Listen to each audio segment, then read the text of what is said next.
Hi, my name is Kim, and today we're going to talk about birds in winter. Welcome to McHenry County Conservation District's Wonders of the Wild.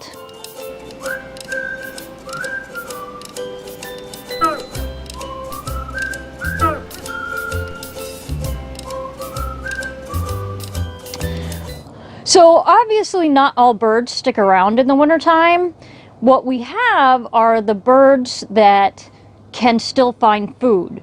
The birds that can't, which are primarily your wetland birds and your insect-eating birds, they all migrated south. The ones that can stay are the ones, like I said, that can find food, which are typically the seed eaters and the predators, like the owls and the hawks, because there are still small mammals that they can find to eat as well. There are also birds that actually come here for the winter.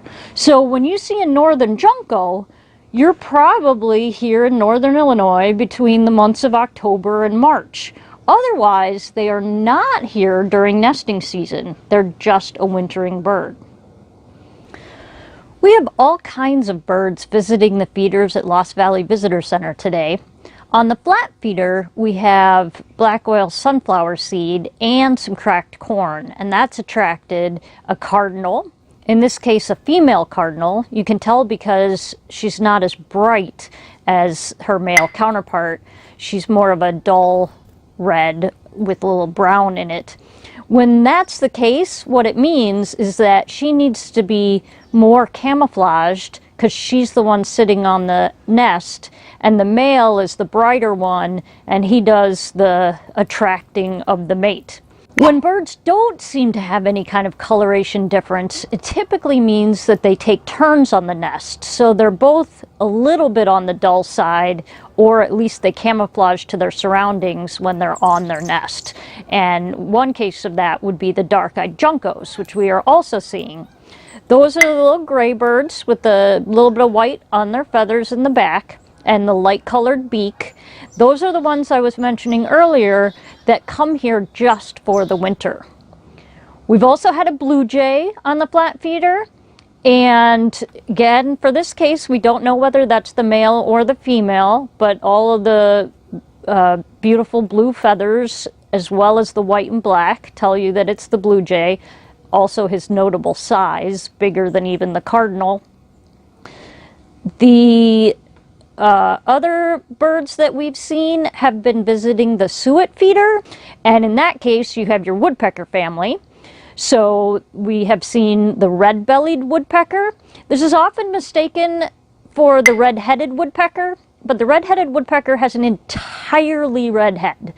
This guy actually has red on its belly, but you almost never see the belly because that's how it faces the tree. We've also had a downy woodpecker. Both the male and female have been visiting. The male has the red on the back of its head and the female does not. There is a woodpecker that looks similar to the downy called the hairy woodpecker that's considerably larger, almost twice the size. We have not seen that one today, but they do come to the feeders. We've also seen coming to both the suet feeder and the flat feeder the white-breasted nuthatch, which is a really neat bird. As you can tell, it eats nuts, it eats seeds, it eats insects. It's got a strong, straight bill.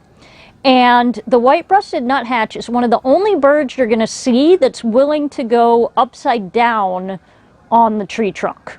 The woodpeckers are all always straight up and down with their heads up.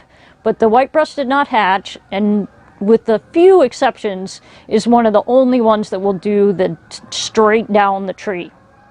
The chickadees are also visiting both feeders. That's the Blackcapped Chickadee, and we can't tell the difference between the male and female, but they are both visiting, I'm sure, and they're the ones that are coming in quickly, grabbing a seed and taking it elsewhere to crack it open so that they can eat it.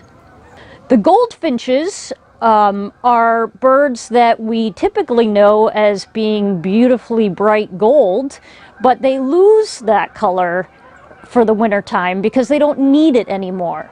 The males are particularly bright in order to attract a mate, but then once it comes wintertime, that color is no longer necessary, and when they molt, they don't regrow bright feathers until springtime. The goldfinches were visiting the thistle seed, and if you've noticed, you're recognizing species of flowers that you can plant in your yard. That's even better than feeding with seed on a feeder if you're willing to plant native species that will feed the birds and leave them up all winter so that they can continue to get the seeds from them throughout. If you want to mow them or cut them back or clean up your prairie garden or your woodland garden, do that in the springtime after you've given everything a chance to survive the winter. For feeding birds, you can put out feeders and it is a help, but there are some responsibilities that you need to take with it. You need to research, make sure you're giving your birds nutritional food. You need to make sure that you're also cleaning your bird feeders so you're not spreading disease. And you have to be prepared that if you're feeding the birds, you're feeding other animals too. And there's not a lot you can do about that. So you have to be okay with squirrels coming into your yard, maybe even raccoons, maybe even deer. We've had them come up to residential bird feeders and eat directly from the feeder. So just keep that in mind. Thanks for watching. Please remember to respect the plants and animals at your local conservation areas, and look for us next time on McHenry County Conservation District's Wonders of the Wild.